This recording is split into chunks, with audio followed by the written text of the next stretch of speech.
یہ کس کی خواہشات ہیں؟ وہ ایک نوجوان جو بستر پہ ہے، وہ ہاتھ پاؤں ہلانے سے قاصر ہے۔ ہمارے لیے کیا عذر ہے کہ ہم اپنی دنیا میں جو چیزیں نہیں ملی اس کے لیے شکوے کریں۔ السلام علیکم ورحمۃ اللہ وبرکاتہ۔ آج آپ سب کی اس محفل میں اپنے آپ کو پا کر بہت خوشی محسوس کر رہا ہوں، اور اس کے ساتھ ساتھ اس تذبذب کا بھی شکار ہوں کہ علماء کی موجودگی میں مجھ جیسے طالب علم کو کیوں بولنے کے لیے بلایا گیا۔ ہمارے شیخ، ہمارے مربی علامہ عبداللہ ناصر رحمانی حفظ اللہ یہ موجود ہیں۔ ان کی موجودگی میں یہ گستاخی کرنے کی مجھے جسارت کرنے کے لیے کہہ دیا گیا ہے۔ شیخ صاحب کی اجازت نہ ہو تو ہم کبھی بھی ایسی جگہ پہ نہ کھڑے ہوں، لیکن جب کہہ دیا گیا ہے تو چند باتیں جو موضوع کے تعلق سے آپ کے سامنے رکھنی ہیں،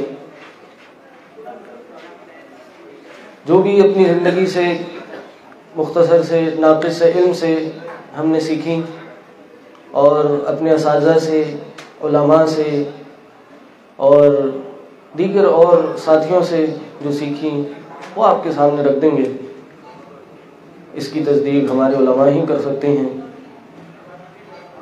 موضوع مجھے دیا گیا کہ زندگی سے لطف اٹھائیں، کہ جو زندگی ہم جی رہے ہیں، یہ حیات دنیاوی زندگی، اس سے لطف کیسے اٹھایا جائے، اس سے بھرپور فائدہ کیسے اٹھایا جائے۔ موت تو برحق ہے، موت آنی ہے، لیکن موت سے پہلے زندگی بھی ہے۔ اس زندگی میں میکسیمم بھرپور استفادہ کیسے کیا جائے، اس حوالے سے چند نقطے آپ کے سامنے رکھیں گے۔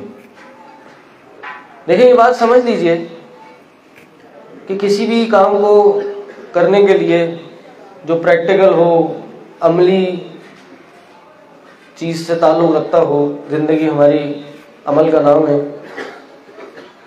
تو اس میں دو طریقے کی تبدیلیاں کرنے سے ہم کچھ بہتری لا سکتے ہیں، یا کہہ لیجیے کہ جو تبدیلیاں ہم نے کرنی ہیں ان کو دو میں تقسیم کر دیں تو کچھ نہ کچھ بہتری کی طرف جا سکتے ہیں۔ پہلی، نظریاتی تبدیلی۔ کسی بھی چیز کو دیکھنے کا انداز مختلف کر لیا جائے تو وہ چیز الگ نظر آتی ہے۔ تو زندگی میں لطف کیسے اٹھانا ہے؟ کچھ نظریاتی تبدیلیاں ہم سیکھ لیں، کرنے کی کوشش کر لیں، تو وہ عمل بھی بہتر ہو جائے گا اور وہ لطف بھی آنا شروع ہو جائے گا۔ اور اسی طرح کچھ عملی چیزیں جس کا تعلق عمل سے ہے، وہ اگر تبدیل کر لیں تو لطف اندوز ہو جائے گی چیز۔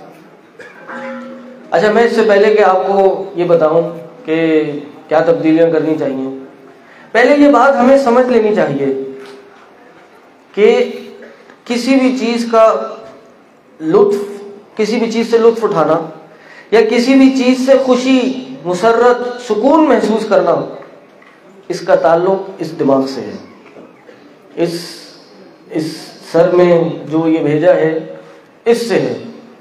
انگریزی میں کہتے ہیں کہ خوشی جو ہے یہ کسی فزیکل چیز کا نام نہیں ہے، بلکہ یہ ایک سٹیٹ آف مائنڈ ہے۔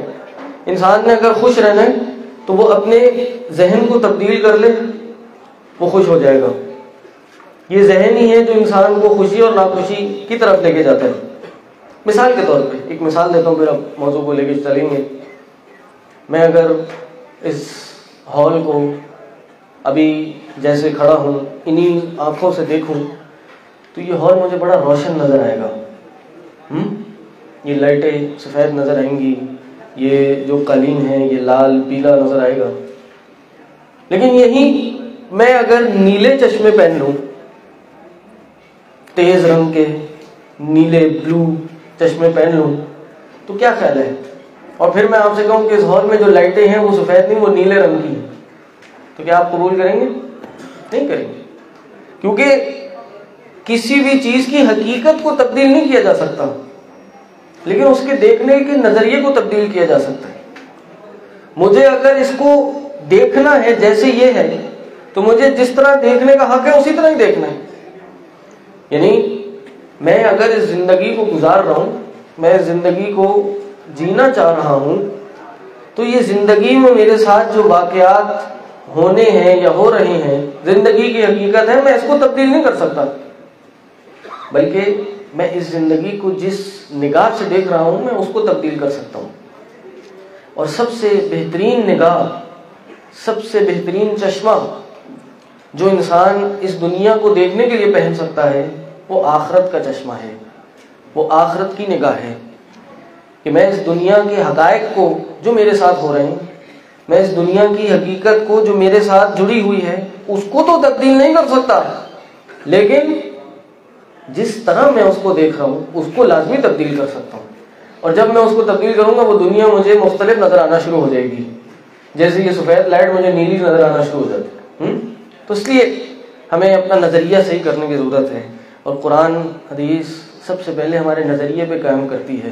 نبی علیہ السلام نے جب دعوت کا آغاز کیا مکہ میں تو شروع میں توحید کے ساتھ نظریے پہ کام کیا گیا تھا، فکر آخرت، جنت جہنم، بعث بعد الموت، سابقہ انبیاء کے اخبار، اس پہ بات کی گئی تھی تاکہ مسلمانوں کا نظریہ بہتر ہو۔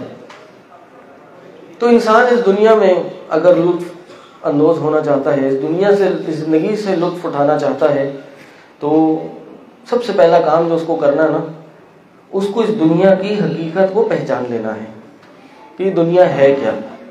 اس دنیا کی حقیقت کو انسان سمجھ لے گا تو انسان کی زندگی میں وہ خوشی آئے گی جو انسان تصور نہیں کر سکتا۔ اس دنیا کی تین ہی حقیقتیں کیا ہیں؟ تین حقیقتیں۔ نمبر 1 کہ یہ دنیا سب کو برابر سب کچھ جو وہ چاہے نہیں مل سکتی۔ انسان اس دنیا میں جو کچھ چاہتا ہے وہ اس کو مل نہیں سکتا، یہ کہ اس دنیا کی حقیقت ہے۔ جب انسان کو کوئی خواہش ہوتی ہے، کسی چیز کی چاہت ہوتی ہے اور وہ پوری نہیں ہوتی تو کیا ہوتا ہے؟ انسان مایوس ہو جاتا ہے۔ لیکن جب انسان یہ سوچ لے کہ بھائی یہ دنیا ہر وقت ہر دم مجھے وہ چیز نہیں دے سکتی جو میری خواہش میں ہے، تو انسان کو تھوڑا سکون آ جائے گا۔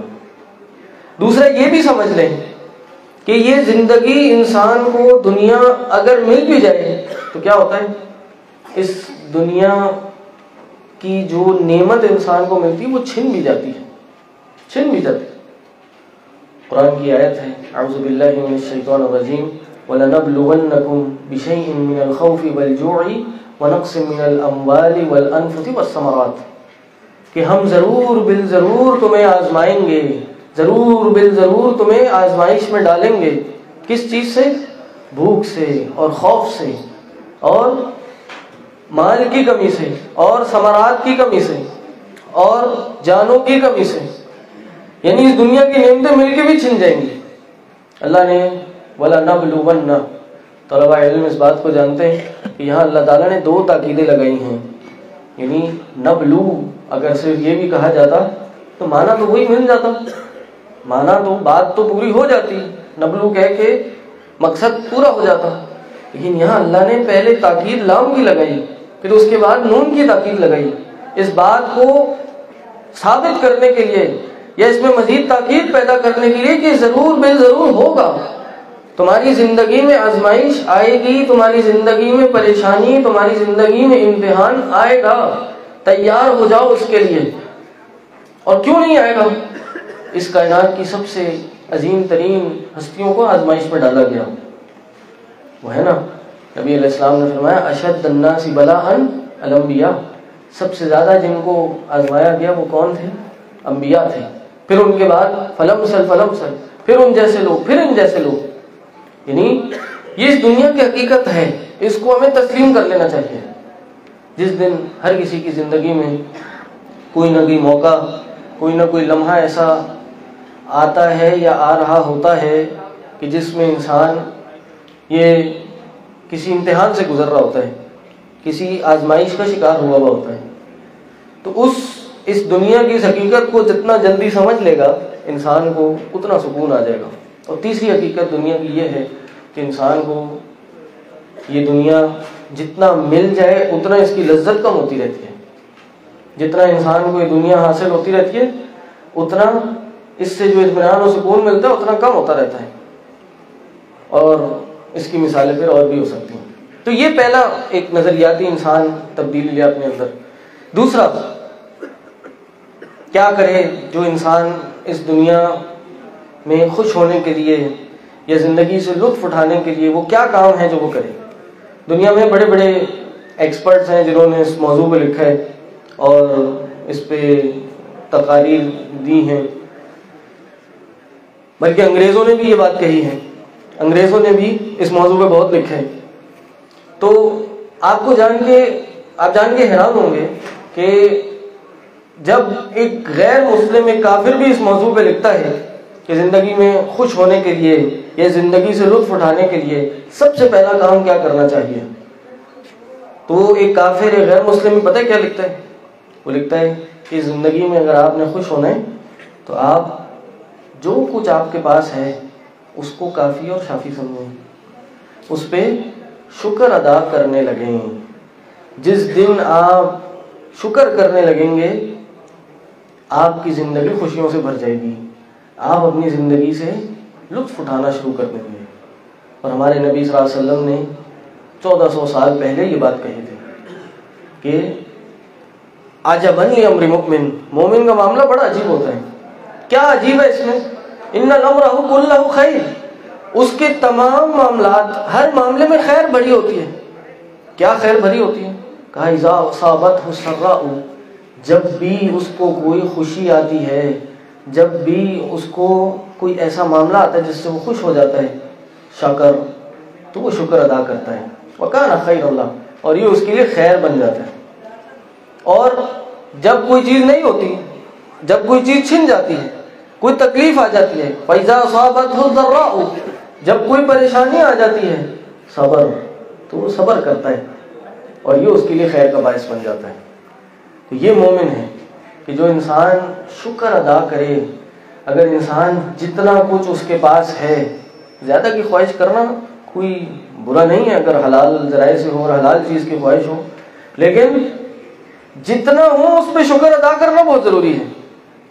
جس دن انسان اپنے پاس جو چیز موجود ہے اس پہ شکر ادا کرنے لگے گا، انسان کی زندگی خوشیوں سے بھر جائے گی۔ کچھ بھی نہ ہو انسان کے پاس، کچھ بھی نہ ہو نا، تو سب سے بڑی نعمت انسان کے پاس کیا ہے؟ انسان کے پاس ایمان ہے۔ ایمان کی نعمت سے بڑی کوئی چیز نہیں ہے۔ ہمارے سلف میں سے کسی کے پاس ایک شخص پہنچا اور کہا کہ بہت بڑی مصیبت آ گئی، بہت بڑی پریشانی آ گئی۔ کہا جی کیا ہوا؟ کہا رات کو گھر میں ڈاکو گھس گئے اور سارا سامان لے گئے۔ کہا اچھا، شکر ادا کرو۔ وہ پریشان، شکر کیسے ادا کروں؟ میں تو آپ کے پاس ایک پریشانی لے کے آیا ہوں کہ رات کو میرے گھر میں ڈاکہ پڑ گیا، ڈاکو گھس گئے، سارا مال لے گئے، آپ کہہ رہے ہیں شکر ادا کرو۔ ہاں کہ شکر یہ ادا کرو، مال سارا گیا ہے، ایمان تو ابھی تک باقی ہے نا تمہارے پاس، ایمان کی تو نعمت تمہارے پاس موجود ہے۔ تو اس کائنات میں انسان کے پاس کچھ بھی نہ ہو، سب سے بڑی نعمت ایمان اگر موجود ہے تو انسان کے پاس اس سے بڑی نعمت نہیں ہو سکتی۔ اور ایمان کے بعد کون سی بڑی نعمت ہے؟ انسان کے پاس یہ جسم ہے۔ بہت سے لوگ شکایت کرتے ہیں اور ہمارے پاس گاڑی نہیں ہے، بنگلہ نہیں ہے، یا جاب چھوٹ گئی، کاروبار میں نقصان ہو گیا۔ ارے بھائی یہ جسم تو ہے، اللہ کی یہ دی ہوئی اتنی بڑی نعمت، یہ جسم، اس کا تو شکر ادا کر لو۔ یہ جب انسان سے چھن جاتی ہے یا اس کا کوئی حصہ انسان سے چھین لیا جاتا ہے تب انسان کو اس کا احساس ہوتا ہے۔ آپ دیکھیں یہ انسان کی زبان پہ ذائقے کا آنا، یہ بھی کتنی بڑی نعمت ہے کہ انسان جو کھائے اس کا ذائقہ انسان کی زبان پہ آ جائے، یہ کتنی بڑی نعمت ہے۔ یہ لقمہ منہ کے اندر ڈال لے اور تھوڑی دیر میں وہ جسم میں جا کے ہضم ہو جائے اور گندگی کی شکل میں وہ اس جسم سے نکل جائے، یہ بھی بہت بڑی نعمت ہے۔ آج بہت سے لوگ اس کو ایک بیماری بن گئی ہے اور اس کا علاج بھی کراتے ہیں۔ آپ دیکھیں اتنی دیر میں ہم 10-15 منٹ میں آپ کو کہہ رہا ہوں اور آپ سن رہے ہیں، اتنی دیر ہم نے کتنی دفعہ سانس لیا ہوگا، کتنی دفعہ ہم نے ایک جس کا ہم احساس بھی نہیں کر رہے یہ فیل کیا ہوگا۔ اس نعمت کا احساس اس کو ہے، یا ادھر جا کے کیجئے کہ جو ہسپتالوں میں ریسپریٹری وارڈز میں بیٹھے ہوتے ہیں، ان سے جا کے پوچھئے کہ جو ایک سکون کا سانس لینے کے لیے لاکھوں روپے لٹانے کو تیار ہیں، اپنی زندگی کی جائیداد لٹانے کو تیار ہیں۔ یوٹیوب پہ مجھے چونکہ بتایا گیا کہ نوجوان ہوں گے اور نوجوانوں کی ایک تعداد آج اس محفل میں ہوگی، تو میں سمجھتا ہوں اس واقعے کو نوجوانوں کے لیے ضرور بیان کروں۔ یوٹیوب پہ ایک نوجوان کا انٹرویو موجود ہے، بہت سالوں پہلے ہم نے دیکھا، اور وہ نوجوان بستر پہ لیٹا ہے، ہسپتال کے بستر پہ اسٹریچر پہ لیٹا ہے، اور اس نوجوان کے ساتھ ایک بیماری ہے، اور وہ بیماری کیا ہے کہ وہ ایسا معذور ہے کہ وہ نہ اپنا پاؤں ہلا سکتا ہے، نہ ہاتھ ہلا سکتا ہے، نہ اپنے خود سے کروٹ بھی لے سکتا ہے، صرف دیکھ سکتا ہے، سن سکتا ہے اور بول سکتا ہے۔ تو اس کے پاس ایک جرنلسٹ، ایک صحافی گیا، اور صحافی نے جا کے اس سے پوچھا کہ یہ نوجوان جو ہے یہ 16-17 سال کا نوجوان تھا، اب تو عمر بھی بڑی ہو گئی اس کی۔ تو وہ نوجوان کے پاس گیا، پوچھا کہ وہ کون سے 3 کام ہیں کہ جو آپ اگر صحیح ہو گئے، اگر اللہ نے آپ کو شفا دے دی، صحت یاب ہو گئے، یہ جو بیماری ہے اس سے آپ صحیح ہو گئے، تو وہ کون سے 3 کام ہیں جو آپ کرنا پسند کریں گے جو آج آپ نہیں کر سکتے؟ اس نوجوان کے جو بھی 15-16 سال کا ہے، بستر پہ لیٹا ہوا ہے، اس کے سوال سن کے انسان کی عقل دنگ رہ جاتی ہے۔ کہتے پہلا کام، کہا پہلا کام میں یہ کروں گا کہ جس دن عید کا دن ہو، میں عید کی نماز پڑھنے جاؤں، اور نماز پڑھ کے واپس گھر میں آؤں، دروازہ کھولوں اور سامنے میری ماں کھڑی ہو اور میں اپنی ماں کو گلے سے لگا لوں۔ کہا آج کی تاریخ میں یہ کام نہیں کر سکتا۔ کہا دوسرا کام یہ ہے کہ جب میں نماز پڑھوں، اللہ کے سامنے 5 دفعہ کھڑا ہوں، اور جب سجدہ کرنے کی حالت میں جاؤں تو میری یہ خواہش ہے کہ میرا یہ ماتھا اور ناک زمین پہ لگے۔ آج کی تاریخ میں یہ کام نہیں کر سکتا۔ کہا اچھا تیسری چیز کیا ہے؟ کہا تیسری چیز یہ ہے کہ جب میں قرآن پڑھوں، قرآن کی تلاوت کروں، تو مصحف اپنے ہاتھ میں پکڑ کے اپنی تلاوت کے ساتھ اپنی انگلی کو حرکت دوں۔ کہا آج کی تاریخ میں یہ کام نہیں کر سکتا۔ یہ کس کی خواہشات ہیں؟ وہ ایک نوجوان جو بستر پہ ہے، وہ ہاتھ پاؤں ہلانے سے قاصر ہے۔ ہمارے لیے کیا عذر ہے کہ ہم اپنی دنیا میں جو چیزیں نہیں ملی اس کے لیے شکوے کریں؟ کتنی نعمت ہے ہمارے پاس۔ ان تعدوا نعمت اللہ لا تحصوها، تم اللہ کی نعمتوں کو گننا شروع کر دو، لا تحصوها، تم اس کو شمار ہی نہیں کر سکتے، تم اس کا انحصار ہی نہیں کر سکتے۔ یہ اتنی نعمتیں ہیں۔ کبھی تجربہ کریں، کوئی کتاب کھولیں، کوئی ڈائری رجسٹر کھولیں، نوٹ کرنا شروع کر دیں، کیا کیا نعمت ہے ہمارے پاس، کیا کیا نعمت ہے۔ کہتے ہیں یہ نعمت جب چھن جاتی تو انسان کو احساس ہوتا ہے۔ ایک بزرگ ایک رستے پہ جا رہے تھے، بزرگ تھے، پیر میں جوتی نہیں تھی، تھوڑی ٹھوکر لگ گئی، چپ گیا کچھ پاؤں میں۔ انہوں نے اللہ کی طرف اٹھایا آسمان پہ، اللہ تیرا نیک بندہ اس کے پاس جوتی نہیں ہے، تو نے اپنے نیک بندے کو جوتی نہیں دی، یہ بات کی اور آگے چل گئی۔ تھوڑے ہی آگے گئے تو کیا دیکھتے ہیں کہ ایک انسان بیٹھا ہے، اس کے پاؤں ہی نہیں ہیں۔ فوراً اللہ کی طرف نظر اٹھائی اور کہا اللہ تیرا لاکھ لاکھ شکر ہے اللہ، تو نے پاؤں تو دیے ہیں، اللہ یہ نعمت تو ہے میرے پاس۔ کہتے ہیں جو مقام شکوہ ہوتا ہے نا وہی اصل مقام شکر ہوتا ہے۔ جس مقام پہ انسان نے شکوہ اللہ سے کرنا ہوتا ہے یا کرنے کا موقع ہوتا ہے، اسی موقع پہ اللہ کے لیے شکر کے کلمات انسان کے لیے نکلنے چاہیے۔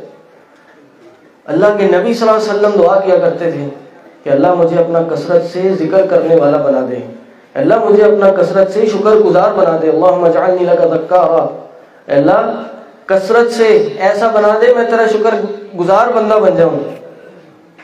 اور یہ شکر کا سب سے بڑا فائدہ کیا ہوتا ہے؟ لئن شکرتم لازیدنکم، جب تم شکر کرو گے میں تمہیں اور زیادہ دے دوں گا۔ آپ دیکھیں یہاں بھی اللہ تعالیٰ نے 2 تاکیدیں لگائیں، ان شکرتم لازیدنکم، اگر تم شکر کرو میں ضرور بالضرور زیادتی کروں گا۔ تم یہاں شکر کرو گے آگے تمہارے لیے نعمتیں تیار ہونا شروع ہو جائیں گی۔ تو سب سے پہلی چیز یا دوسری چیز جو انسان نے تبدیل کرنی ہے وہ کیا ہے کہ انسان کو اس زندگی میں شکر کرتے رہنا چاہیے، شکر کے لیے اپنے کلمات بڑھاتے رہنے چاہیے۔ اور یہ شکر صرف زبان سے نہیں ہے، دل کی کیفیت کا بھی نام ہے، عمل کا بھی نام ہے۔ یہ شکر ہے ہی یہ کہ انسان عمل بڑھا دے اپنا۔ اللہ کے نبی صلی اللہ علیہ وسلم راتوں کو عبادت کیا کرتے تھے، کئی گھنٹے قیام کیا کرتے تھے۔ پوچھنے والے نے پوچھا ہے اللہ کے رسول صلی اللہ علیہ وسلم آپ کیوں اتنی لمبی نمازیں پڑھ رہے ہیں، تہجد پڑھ رہے ہیں؟ کہا میں کیا اللہ کا شکر گزار بندہ نہ بن جاؤں؟ تو شکر گزاری عمل کے ساتھ بھی ہے۔ دوسری چیز، تیسری چیز، انسان نے اگر اس زندگی سے لطف اٹھانا ہے، اس زندگی کا بھرپور فائدہ اٹھانا ہے، اس زندگی میں خوش ہونا ہے، تقدیر پہ اپنا ایمان مضبوط کر لے۔ تقدیر پہ، اس زندگی میں جو آزمائشیں آ رہی ہیں، پریشانیاں آ رہی ہیں، اس کا تقدیر سے کیا تعلق ہے؟ اپنا ایمان مضبوط کر لے۔ ہر کسی کی زندگی میں کوئی نہ کوئی پریشانی آزمائش آتی ہے، سب سے پہلے یہ جان لے کہ آ کیوں رہی ہے۔ جو ناخوش ہے یا زندگی سے لطف نہیں اٹھا پا رہا وہ شاید اسی وجہ سے ہے کہ زندگی میں کوئی آزمائش ہے، کوئی امتحان ہے۔ اگر وہ یہ جان لے کہ اس کی وجہ کیا ہے، کس وجہ سے میری ساتھ یہ ہو رہا ہے، تو انسان کا نظریہ چینج ہو جائے گا۔ سب سے پہلی وجہ جو ہمیں ملتی ہے وہ یہ ہے کہ یہ انسان کے اپنے اعمال کی وجہ سے ہیں، یہ انسان کے اپنے کرتوت ہیں جس کی وجہ سے وہ یہ کام اس کے ساتھ ہو رہا ہے۔ ظہر الفساد فی البر والبحر بما کسبت ایدی الناس، اس خشکی میں اور تری میں جو فساد برپا ہے وہ کس وجہ سے ہے؟ لوگوں کے اپنے اعمال، ہاتھ کی کمائیوں کی وجہ سے۔ ما اصابکم من مصیبت فبما کسبت ایدیکم، نہیں تمہیں کوئی مصیبت پہنچتی سوائے اس کے کہ جو تمہارے اپنے ہاتھوں کی کمائی ہوتی ہے۔ تو انسان جب یہ دیکھے گا کہ یہ جو پریشانی آزمائش میرے ساتھ ہوئی ہے یہ میری ہی وجہ سے ہے، تو انسان ایک تو دوسروں پہ الزام لگانا بند کر دے گا، اور ایک اطمینان اس کے اندر آ جائے گا کہ بھائی مجھے سب سے پہلے اپنا عمل صحیح کرنا ہے، اپنے آپ کی اصلاح کرنی ہے۔ ایک تو یہ جان لے کہ میری زندگی کی پریشانی میرے عمل کی وجہ سے۔ دوسرا، یہ آزمائش جو آئی ہے، یہ پریشانی جو آئی ہے، یہ میرے گناہوں کا کفارہ ہے، اس میں میرا ہی بہت بڑا فائدہ ہے۔ انسان یہ سمجھ رہا ہوتا ہے کہ انسان شکوے کر رہے ہیں، اللہ میرے ساتھ کیوں ہو گیا، اللہ میرے پہ ہی آزمائش آنی تھی، اللہ میرے پہ ہی مصیبت آنی تھی۔ تو وہ نادان انسان، وہ بیوقوف انسان یہ تو سمجھے کہ یہ جو آزمائش اور یہ پریشانی ہے بھائی یہ اسی کے فائدے کے لیے ہے۔ امام طحاوی رحمہ اللہ، ان کی کتاب عقیدہ طحاویہ طلبہ علم اور علماء جانتے ہیں، اس کی شرح ابن ابی الحنفی رحمہ اللہ نے کی ہے۔ اس کتاب کی شرح میں 10 سے اوپر فوائد ابن ابی الحنفی نے ذکر کیے ہیں کہ جو زندگی میں اس دنیا میں آزمائش کے آنے کی وجہ سے انسان کو ملتے ہیں۔ 10 سے اوپر فوائد۔ انسان ایک فائدہ یہ انسان کے گناہ مٹ رہے ہوتے ہیں. اللہ کے نبی صلی اللہ علیہ وسلم کا فرمان ہے ما یصیب المسلم من وصب ولا نصب ولا ہم ولا حزن ولا عطا. انسان کو کوئی تکلیف، کوئی پریشانی، کوئی غم، کوئی حزن کچھ نہیں پہنچتا. حتی الشوکہ یشاقھا، یہاں تک کہ کانٹا بھی اس کو چبھتا ہے. ایک کانٹا کتنی سی چیز ہے، ایک سوئی چبھ گئی، کوئی ٹھوکر لگ گئی، کچھ بھی ہو گیا اس کے ساتھ. نبی کریم صلی اللہ علیہ وسلم کا فرمان ہے ایک کانٹا بھی اس کو چبھتا ہے، اس سے کیا ہوتا ہے؟ کفر اللہ عنہ سیئاتی، اللہ تعالیٰ اس کے ذریعے اس کے گناہوں کو مٹا رہا ہوتا ہے. تو یہ انسان سمجھ رہا ہے کہ میرے ساتھ برائی ہو رہی ہے، حالانکہ حقیقت میں کیا ہو رہا ہوتا ہے؟ انسان کے اپنے گناہ مٹ رہے ہوتے ہیں. اور کیا ہوتا ہے اس برائی کے نتیجے میں؟ انسان کی نیکیاں بڑھتی ہیں. انسان کے لیے اللہ تعالیٰ اجر تیار کرتا ہے، ثواب تیار کرتا ہے. اللہ کے نبی صلی اللہ علیہ وسلم نے فرمایا اذا اراد اللہ بعبدہ الخیر، اللہ تعالیٰ جب بھی اپنے بندے کے ساتھ خیر کا ارادہ کرتا ہے، عجل له عقوبہ، اس کے لیے اس کی پکڑ جلدی کر لیتا ہے. اس کی جو آزمائش ہے، جو اس کی جو جزا ہے، وہ فوراً اس دنیا میں آ جاتی ہے. یہ خیر ہے. ایک اور حدیث میں فرمایا اذا اراد اللہ بالعبد الخیر ابتلاہ، او کما قال علیہ الصلوۃ والسلام، جب بھی اللہ تعالیٰ کسی بندے کے ساتھ خیر کا ارادہ کرتا ہے اس کو ابتلا کر دیتا ہے، آزمائش میں ڈال دیتا ہے. تو یہاں انسان پریشان ہو رہا ہوتا ہے، آخرت میں اس کا میٹر بڑھ رہا ہوتا ہے، آخرت میں اس کا میٹر چل رہا ہوتا ہے، نیکیاں بڑھ رہی ہوتی ہیں، ثواب مل رہا ہوتا ہے، یہاں تک کہ وہ شخص جنت کا وارث بن جاتا ہے. اللہ کے نبی، اور اس حوالے سے بڑا ہی انسان کو ہلا دینے والا واقعہ ہے. اللہ کے نبی صلی اللہ علیہ وسلم کے پاس ایک عورت آتی ہے، اور وہ عورت آ کے کہتی ہے کہ اللہ کے رسول، مجھے دورے پڑتے ہیں، مرگی کے دورے پڑتے ہیں، اور اس کے نتیجے میں کیا ہوتا ہے کہ میرا جو سطر ہے یا میرا جو لباس ہے وہ تھوڑا سا ہل جاتا ہے اور بے پردگی ہو جاتی ہے. ادعو اللہ لی، آپ اللہ سے میرے لیے دعا کیجیے. نبی علیہ السلام نے فرمایا کہ اگر تو چاہتی ہے، ان شئتی صبرتی فلکی الجنہ، اگر تو صبر کر لے، دو چوائسز ہیں. کتنی؟ دو چوائسز، دو اس کے بعد اختیار ہیں. اگر تو صبر کر لے فلکی الجنہ، تو تیرے لیے جنت ہے. اور اگر تو چاہتی ہے کہ میں تیرے لیے دعا کر لوں تو پھر تجھے اللہ شفا دے دے گا انشاءاللہ، تیرے لیے شفا ہے. اور اس عورت نے کیا چاہا ہوگا؟ بیماری کیا ہے؟ یہ عام نزلہ بخار نہیں ہے، یا کوئی معمولی سے زخم نہیں ہے جس کی تکلیف برداشت کرنی ہے. ایسی تکلیف، ایسی بیماری کہ جس میں انسان کا اپنے پہ کنٹرول نہ ہو، بس نہ چل سکتا ہو، اور اس کے نتیجے میں اس عورت کا یا اس انسان کا سطر، اس کا کپڑا اس کے جسم سے ہٹ جاتا ہو، وہ بیماری ہے. لیکن جانتے ہیں اس عورت نے کیا اختیار کیا؟ وہ بھی صحابیہ رسول تھی صلی اللہ علیہ وسلم. اس نے کہا اگر یہ بات ہے تو فاصبر، میں صبر کروں گی.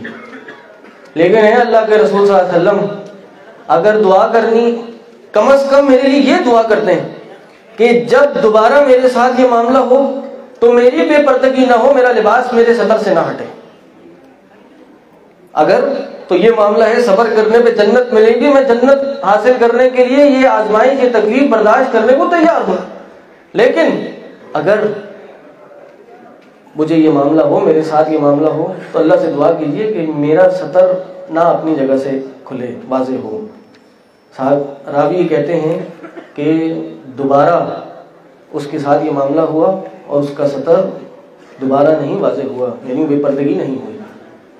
یعنی یہ فائدہ ہے انسان کو، جب انسان یہ سوچے گا، ذہن میں یہ بات لائے گا کہ میرے ساتھ جو پریشانی ہے، آزمائش ہے، اس کے لیے بہت بڑی جزا میرے لیے کھڑی ہے، ایک بہت بڑی نعمت، ایک بہت بڑی جنت میرا انتظار کر رہی ہے، تو انسان اس آزمائش میں بھی لطف اٹھانا شروع کر دے گا. انسان اس زندگی میں اس آزمائش میں بھی ایک اطمینان و سکون محسوس کرے گا. اور اسی سے مجھے ایک اور بات یاد آئی، اور ہمارے شیخ اس کی تصدیق بھی کریں، اور یہ واقعہ شیخ بن باز رحمہ اللہ کا ہے، سعودیہ کے سابق مفتی اعظم. ہم نے سنا ہے، یہ بہرحال اس لیے شیخ اس کی تصدیق بھی کریں کہ شیخ بن باز نابینا تھے اور دیکھ نہیں سکتے تھے، تو اس عمر کے آخری حصے میں گورنمنٹ نے کہا کہ جی فلاں ملک سے کچھ آنکھیں آئی ہیں یا اس طرح کوئی معاملہ آیا ہے، آپ علاج کروا لیجیے، آپ کو آنکھیں لگ جائیں گی، آپ کی یہ جو بینائی ہے یہ آ جائے گی۔ انہوں نے کہا کہ نہیں، اس دنیا میں آزمائش پہ صبر کرنے کے لیے جنت کا وعدہ ہے، میں اس آزمائش پہ صبر ہی کروں گا اور اپنی آنکھوں کو جنت میں دیکھوں گا اور اپنی آنکھوں سے جنت دیکھنا پسند کروں گا، اس دنیا کو نہیں دیکھنا چاہتا۔ جب انسان کی سوچ یہ ہو جائے گی، جب انسان اس انداز سے سوچنا شروع کر دے گا تو اس کو ایک اطمینان مل جائے گا۔ اور آخری بات اسی تعلق سے کہ آزمائش اور تقدیر پہ ایمان لانا، جب انسان کا یہ پختہ ہو جائے گا تقدیر پہ ایمان آزمائش کے تعلق سے، تو انسان کو لطف کیسے آئے گا؟ اس کے لیے انسان کو اللہ کی 3 صفات کو یاد رکھنا اور اس پہ ایمان لانا بہت ضروری ہے۔ اللہ کی 3 صفات کو یاد رکھے تو انسان آزمائش میں بھی سرور اور خوشی محسوس کرے گا، انسان کسی بھی پریشانی تکلیف میں اطمینان محسوس کرنا شروع ہو جائے گا۔ اور وہ کیا ہے؟ 3 صفات۔ ایسے تو اللہ کی 100 سے اوپر نام ہیں اور سب ہی پڑھنے چاہیے، اور سب ہی پڑھنے سے انسان کا عقیدہ مضبوط ہوتا ہے، انسان کا تزکیہ نفس ہوتا ہے۔ وہ 3 صفات اس معاملے سے بڑی مفید ہے اور اہم ہے، اور وہ کیا ہے کہ سب سے پہلے انسان اللہ کے خالق ہونے کو اپنے ذہن میں لے آئے کہ آج جو میرے ساتھ پریشانی اور آزمائش آئی بھی ہے، میرے اوپر ہی مصیبت آئی بھی ہے، اس کو پیدا کرنے والا اللہ ہی ہے، میرے اوپر یہ آزمائش بھیجنے والا اللہ ہی ہے، اللہ کے اذن سے آئی ہے، اللہ نے چاہا تو آئی ہے، نہیں چاہتا تو نہیں آتی۔ نمبر 1۔ نمبر 2، اللہ قادر ہے، اللہ قدرت رکھتا ہے کہ میری زندگی سے یہ آزمائش ہٹا لے، لیکن وہ نہیں ہٹا رہا تو اس کے پیچھے کوئی نہ کوئی بہت بڑی وجہ ہے، اور وہ وجہ کیا ہے؟ وہ اللہ کا تیسرا اسم ہے، اور وہ کیا ہے؟ اللہ تعالیٰ حکیم ہے، بے انتہا حکمت والا ہے کہ اس آزمائش میں مجھے مبتلا کرنے والا وہ اللہ ہے، اور اس آزمائش کو نہ ہٹانے والا بھی وہ اللہ ہے، اور اگر نہیں ہٹا رہا تو اس میں اس کی بے انتہا حکمتیں داخل ہیں۔ جب انسان یہ اپنے دل میں بٹھا لے گا تو انسان کو اس میں سرور مل جائے گا، خوشی مل جائے گی۔ تو یہ 3 کام ہیں جو انسان نظریاتی طور پہ کرے گا تو انسان اس زندگی سے لطف اٹھانا شروع کر دے گا۔ 3 چیزیں بس اور بتا دوں آپ کو کہ جو انسان عملی طور پہ کرے تو زندگی سے لطف اٹھا لے گا اور زندگی میں خوشیاں اس کی مقدر میں آ جائیں گی۔ نمبر 1، پہلی 3 کیا بتائیں؟ کہ انسان اس دنیا کی حقیقت کو سمجھ لے، شکر کرنے لگے اور تقدیر پہ اپنا ایمان مضبوط کر لے۔ یہ تو نظریاتی ہو گئی، اور باقی 3 کہ انسان عملی کیا کام کرے۔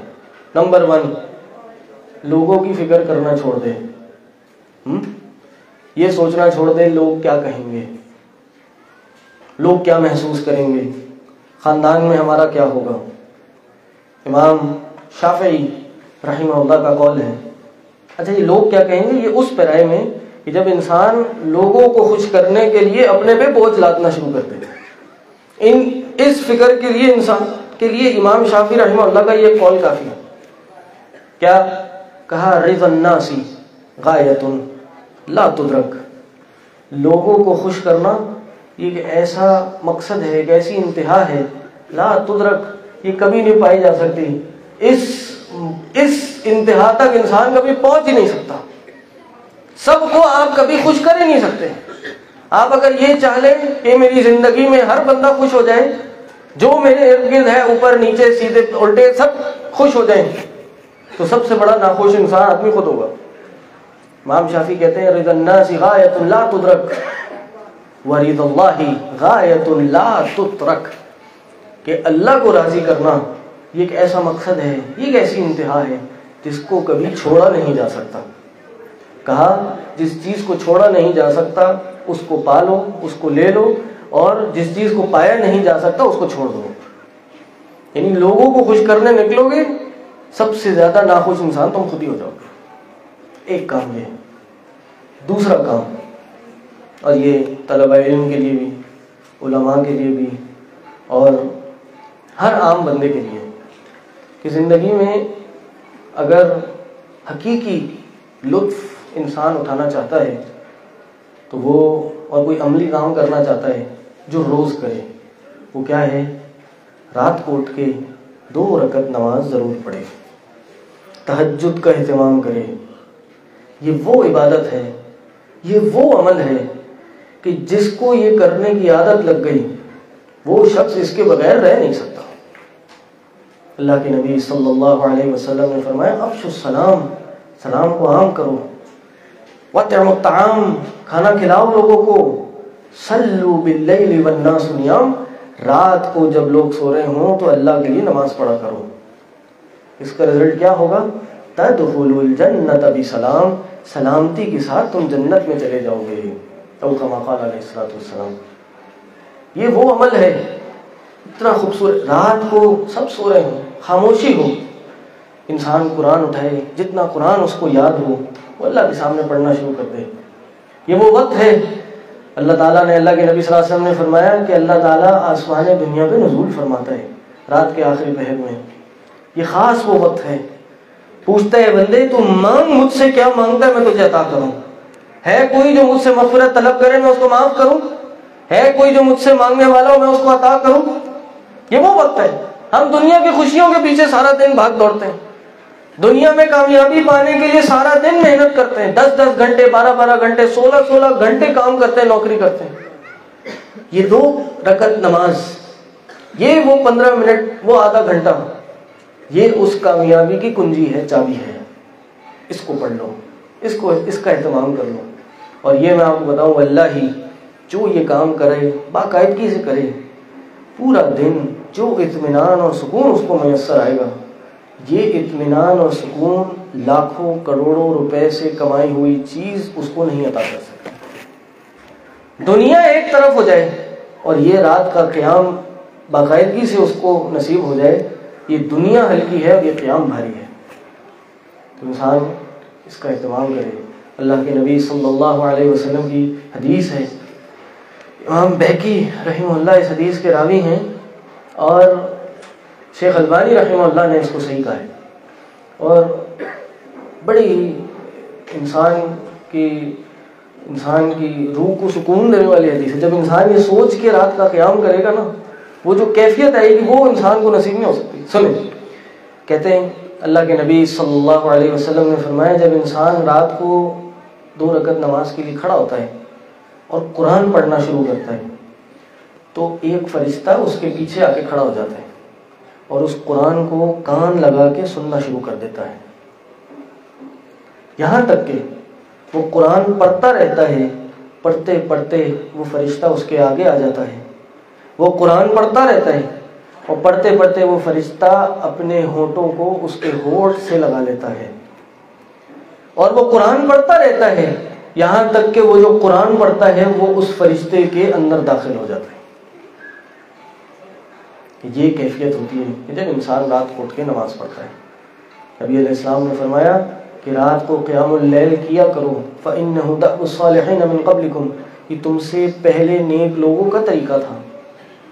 اور کیا ہوتا ہے اس قیام اللیل سے کہ یہ تمہیں گناہوں سے بچانے والی ہے، اور کیا ہے یہ گناہوں کو مٹانے والی ہے۔ منہاتٌ للاسم، جو الفاظ ہیں کہ گناہوں سے بچاتی بھی ہے اور گناہوں کو مٹاتی بھی ہے۔ وَقُرْبَةٌ إِلَىٰ رَبِّكُمْ، وہ تمہارے رب سے قربت کا باعث ہے۔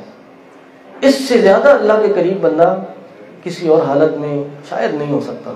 اس سے جو انسان کو روحانی ایک جذبہ انسان کے اندر بڑھتا ہے وہ انسان کو شاید کسی اور چیز سے نہیں ہو سکتا۔ تو دوسری چیز انسان کیا کرے؟ رات کو تہجد پڑھے، اپنے لیے دعائیں کرے، اپنے ایمان کی سلامتی کے لیے، اپنی زندگی کی برکت کے لیے، اپنی زندگی کی خوشی حاصل کرنے کے لیے۔ اور آخری چیز، اس کا بھی تعلق اس قیام اللیل سے ہے۔ کہ جو انسان اگر زندگی میں لطف اٹھانا چاہتا ہے وہ یہ کام ضرور کرے. اور وہ کیا ہے؟ خوش ہونا چاہتا ہے تو کیا کام کرے کہ وہ اپنی آنکھوں سے 2 آنسو بہا لے. جب انسان اپنی آنکھوں سے آنسو بہاتا ہے تو اس کے اندر کے جو درد ہوتے ہیں، جو تکالیف ہوتی ہیں، وہ ہلکی ہو جاتی ہیں، وہ ختم ہو جاتی ہیں. انسان بہت اپنے آپ کو مضبوط محسوس کرتا ہے. وہ بوجھ، ایسا کوئی بوجھ لادا ہوتا ہے وہ محسوس کیا کرتا ہے. اور ہم سب کو پتہ ہے، نبی علیہ السلام کی حدیث ہے، فرمایا کہ 7 بندوں کو عرش الہی کا سایہ نصیب ہوگا جس دن کوئی اور سایہ نہیں ہوگا سوائے اس کے سائے کے. ان میں سے ایک شخص کون ہے؟ ذکر اللہ خالیا ففاضت عیناہ، جس نے خلوت میں اللہ کا ذکر کیا اور اس کی آنکھوں سے آنسو جاری ہو گئے. جس دن انسان اس مقام تک پہنچ جائے گا، میں دعوے سے کہتا ہوں، حلفیہ کہتا ہوں، انسان کی زندگی خوشیوں سے بھر جائے گی. انسان اگر زندگی میں خوش ہونا چاہتا ہے، ان سب باتوں کے آگے جو یہ باتیں بیان کی، جو یہ باتیں کہیں، اور اس محفل کے تعلق سے بھی، وہ کیا ہے کہ انسان اگر واقعی لطف اٹھانا چاہتا ہے اس دنیا کا تو اس کو چاہیے علماء کی محفلوں میں جائے. نبی علیہ السلام کی حدیث ہے، اذا مررتم بریاض الجنہ فارتعوا، جب بھی تم جنت کے باغوں کے پاس سے گزرو تو جاؤ ادھر سے کچھ لے لیا کرو. جی کیا؟ جنت کے باغ تو اوپر ہوتے ہیں، ہم تو زمین پہ. وہ کیا ہیں؟